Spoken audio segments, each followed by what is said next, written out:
الرحمن الرحیم اللہم صلی علی حبیب محمد وبارک وسلم علیہ۔ جس طرح کہ آپ پیچھے ہمارے تقریباً 3 اسباق مکمل سن چکے ہیں، جس کے اندر ہمارے ہی سن رائز اکیڈمی کے اسٹوڈنٹ نے اپنے انداز کے ساتھ لب و لہجہ جو بھی جتنا سکھایا ہے، کوشش کی ہے بچے نے۔ آپ دوستوں کا بہت شکریہ، آپ نے محبت کی۔ تو یہ قرآن پاک آپ اپنے مساجد یا دیگر اکیڈمیز کے اندر بچوں کو پڑھاتے ہیں تو صحیح درست مخارج کے ساتھ پڑھانے کی کوشش کریں۔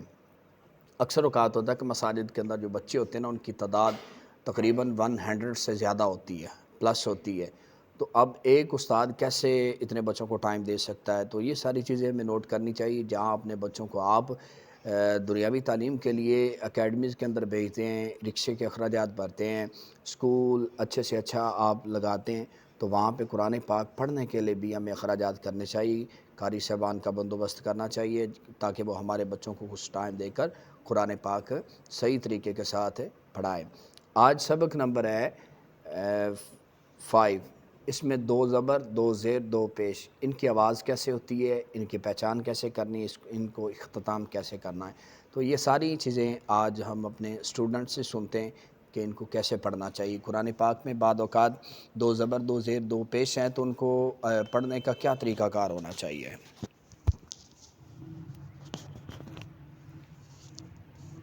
سبق نمبر 5، تنوین۔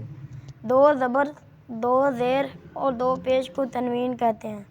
تنوین نون ساکن ہوتا ہے جو کلمے کے آخر میں آتا ہے، اس لیے تنوین کی آواز نون ساکن کی طرح ہوتی ہے، جیسے ان، آں، ان، ایوں، ان، اوں۔ تا 2 زبر تن، تا 2 زیر 3، تا 2 پیش تن، تن، تن، تن۔ قو 2 زبر طن، قو 2 زیر 3، قو 2 پیش تن، طن، طن، تن۔ ذا 2 زبر زن، ذا 2 زیر زن، ذا 2 پیش زن، زن، زن، زن۔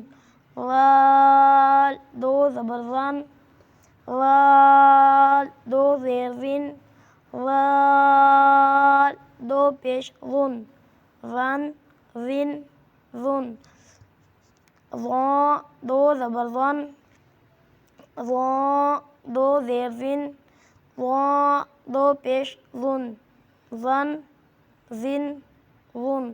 فا 2 زبر فن، فا 2 زیر فن، فا 2 پیش فن، فن، فن، فن۔